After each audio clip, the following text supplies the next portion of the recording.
नमस्ते बच्चों, हमारा आज का टॉपिक है विद्युत बल रेखाएं। तो क्या होती है विद्युत बल रेखाएं, ये जानते हैं हम। तो वे काल्पनिक रेखाएं जो निरंतर विद्युत क्षेत्र को प्रदर्शित करती हैं, उन्हें भी हम विद्युत बल रेखाएं कहा जा सकता है।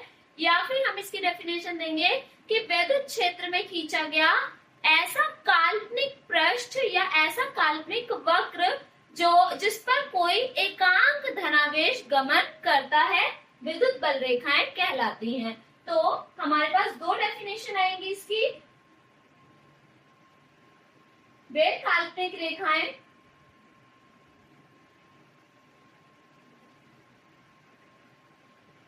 जो निरंतर, निरंतर का मतलब लगातार, ठीक है, जो निरंतर विद्युत क्षेत्र की दिशा को प्रदर्शित करती है।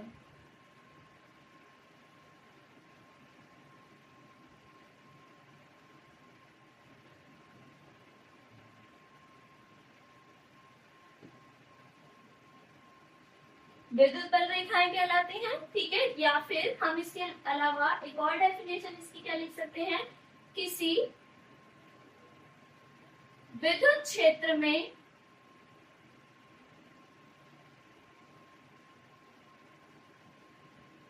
खींचा गया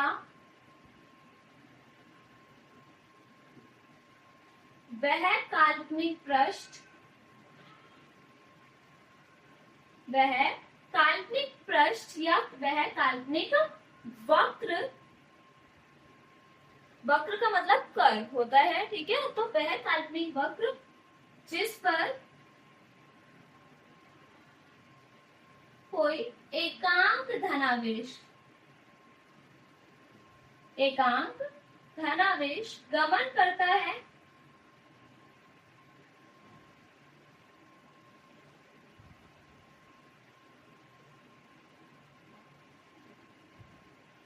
विद्युत बल रेखाएं कहलाती हैं।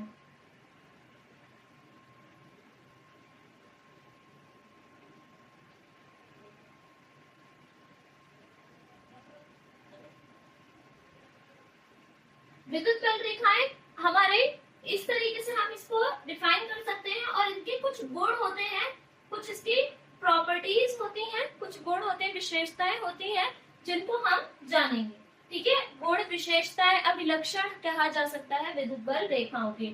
तो सबसे पहली कंडीशन में कि ये हमारे क्या होती है बेटा, खुले वक्रों की संरचना को प्रदर्शित करती है। तो यह है खुले वक्रों की या वक्र की संरचना को प्रदर्शित करती है।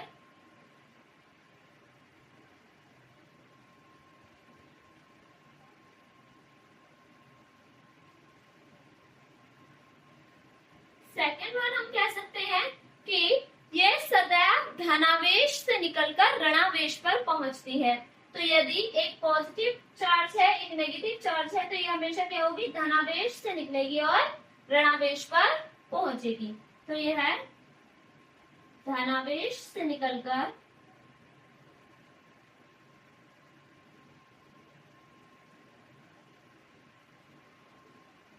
ऋणावेश की ओर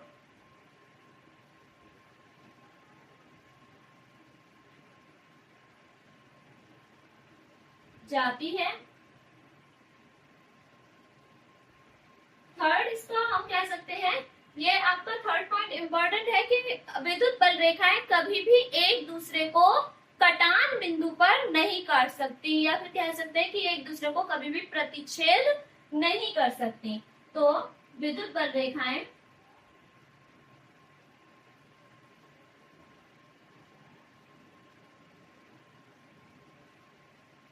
एक दूसरे को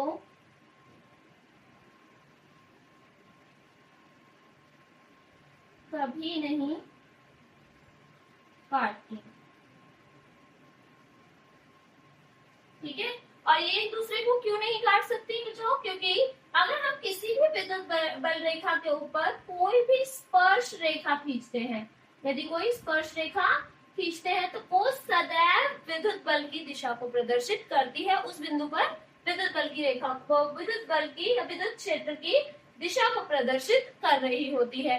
यदि हम कहें कि ये एक दूसरे को कटान बिंदु पर यदि काटती तो एक बिंदु पर दो स्पर्श रेखाएं खींची जा सकती थी उस कंडीशन में, जिसके कारण विद्युत बल व विद्युत क्षेत्र की एक ही बिंदु पर दो दिशाएं प्रदर्शित हो सकती थी, जो कि असंभव होता है। कभी भी एक बिंदु पर दो विद्युत क्षेत्र की दिशा प्रदर्शित नहीं की जा सकती।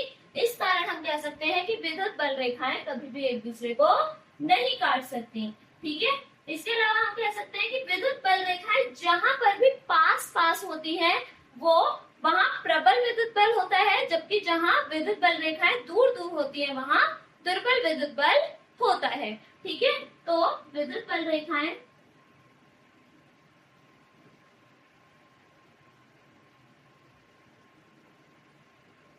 जहां पास पास होती हैं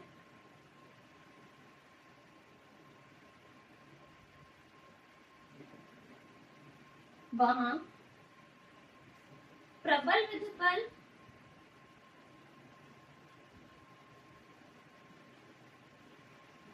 तथा जहां दूर दूर होते हैं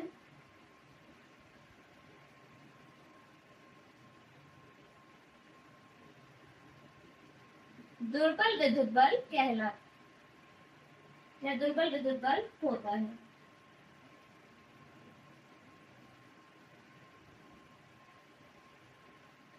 यदि मैं विद्युत बल रेखाओं को ड्रॉ करूं पॉजिटिव और नेगेटिव आयंस को लेके या पॉजिटिव और नेगेटिव चार्ज को लेकर के, तो कुछ इस प्रकार से अगर हम इसको प्रदर्शित करते हैं तो यहाँ पर ये क्या होंगी, पास पास होंगी इस डिस्टेंस पे, यहाँ पर पास पास है, जबकि सेंटर पे क्या होंगी, ये दूर दूर होंगी। तो यहाँ पर जहां पर भी पास पास है वहां पर विद्युत बल जो है वो क्या है हमारा प्रबल, जबकि जहां दूर दूर है वहां विद्युत बल दुर्बल होगा। तो एक तरह से ये विद्युत बल की स्ट्रेंथ यानी उसकी पावर को प्रदर्शित कर रही होती है यहाँ पर।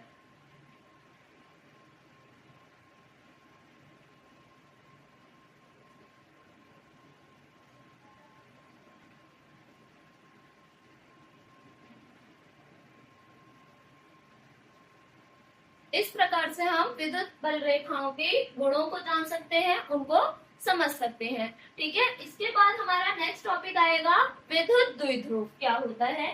ठीक है,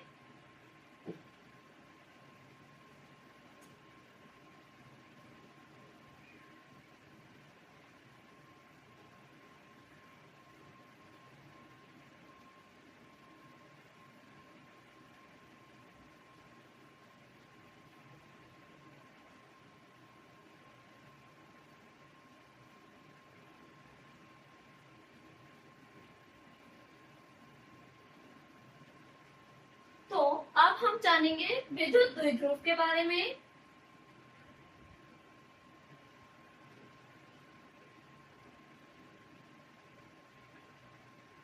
तो क्या होता है विद्युत द्विध्रुव बच्चों हमारे लिए, हम कह सकते हैं कि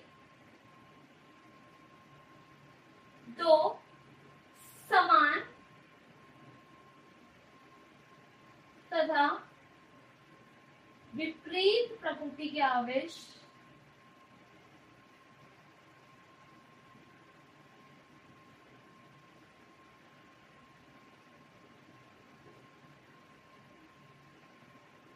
एक दूसरे से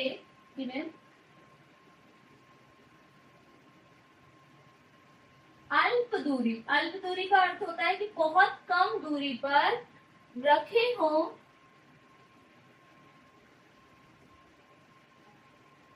तो ऐसा निकाय, या फिर कह सकते हैं कि ऐसी स्थिति में वो क्या करेंगे, विद्युत द्विध्रुव की भांति कार्य करेंगे। तो वे निकाय का मतलब होता है सिस्टम, तो वह निकाय क्या हो जाएगा हमारा विद्युत द्विध्रुव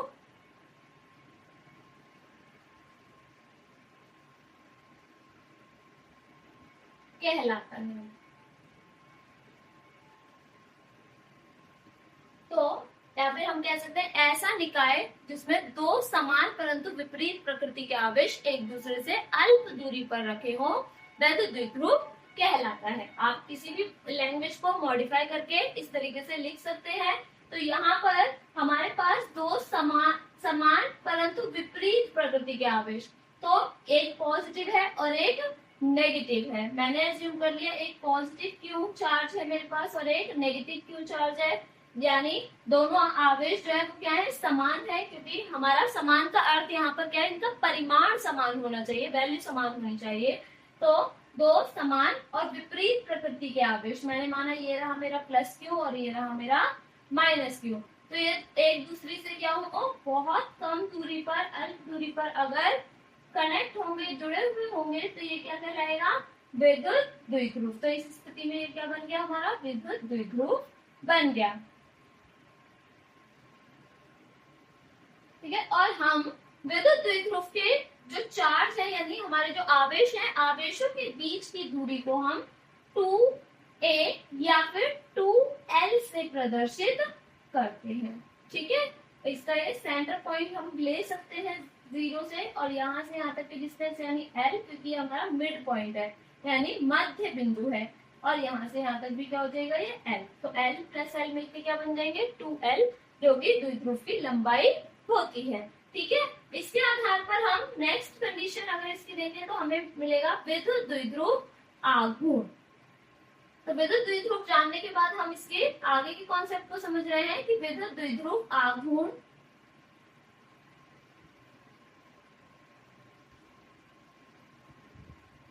यानी इलेक्ट्रिक डाइपोल मूवमेंट क्या होता है। तो विद्युत द्विध्रुव आघूर्ण हमारे लिए क्या होगा बच्चों, मैं आपको वैसे बताती हूँ कि इसको हम सबसे पहले कैपिटल P से प्रदर्शित करते हैं, और capital P is equal to Q into में 2L होता है। तो यहाँ पर आप देख सकते हैं कि किसी द्विध्रुव के, ठीक है, तो किसी भी द्विध्रुव के किसी एक आवेश, तो विद्युत द्विध्रुव के किसी एक आवेश, कोई सा भी आवेश ले सकते हैं, तो किसी एक आवेश तथा द्विध्रुव की लंबाई के गुणनफल को विद्युत द्विध्रुव आघूर्ण कहते हैं। तो फॉर्मूले से ही हमने क्या कर लिया, इसकी डेफिनेशन यानी परिभाषा बना ली। तो यहाँ लिखेंगे इस प्रकार से कि विद्युत द्विध्रुव के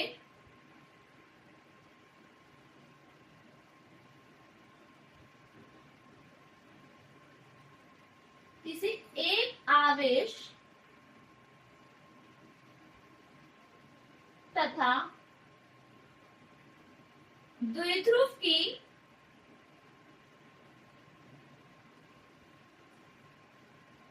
लंबाई के गुणनफल को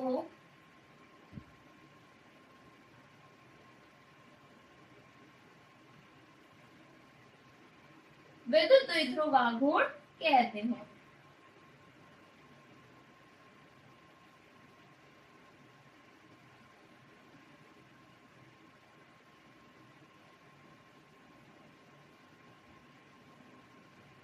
इसे कैपिटल P से प्रदर्शित करते हैं, ये मैंने अभी आपको बताया था कि इसे कैपिटल P से प्रदर्शित करेंगे।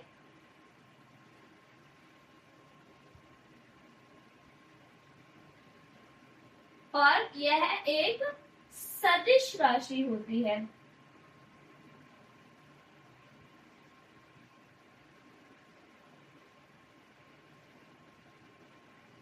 अर्थात मैं कह सकती हूँ कि P वेक्टर की फॉर्म में होगा, तो P vector is equal to Q into में 2L हो जाएगा, जहां पर Q द्विध्रुव का आवेश तथा 2L द्विध्रुव की लंबाई होती है।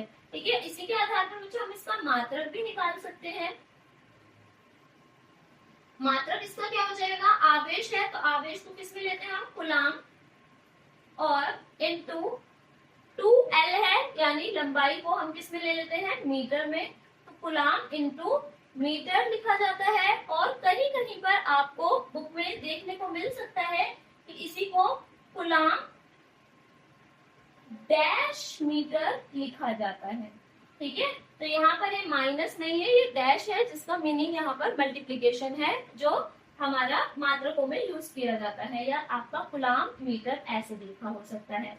ठीक है, यदि मैं इसकी बीमा निकालूंगी तो बीमा किस प्रकार से निकालेंगे बच्चों कि यहाँ पर Q यानी कूलाम की जो बीमा होती है वो होती है AT, और 2L की बीमा के लिए L है तो यानी लंबाई है तो L, तो इसकी जो बीमा बन रही वो क्या हो गई LAT या LTA, आप आगे पीछे इसमें कर सकते हो, ठीक है। और यहाँ पर जो कूलाम की बीमा आई हमारे पास, तो हमने फॉर्मूला क्लास 10th में पढ़ा था I = Q में T होता है। यहाँ से Q अगर हम निकालेंगे तो क्या हो जाता है I में T, ठीक है। तो यहाँ पर I में T हो गया, और यदि हम I की बीमा देखें तो I एम्पियर में मेजर किया जाता है, तो A होती है, T हमारे पास समय है यहाँ पर तो T, तो Q की जो बीमा बनेगी वो क्या बन रही है हमारे पास AT। तो इस प्रकार से हम Q की बीमा भी निकाल सकते हैं, ठीक है। तो इस प्रकार से हम विद्युत द्विध्रुव और विद्युत द्विध्रुव आघूर्ण के बारे में जान लेते हैं।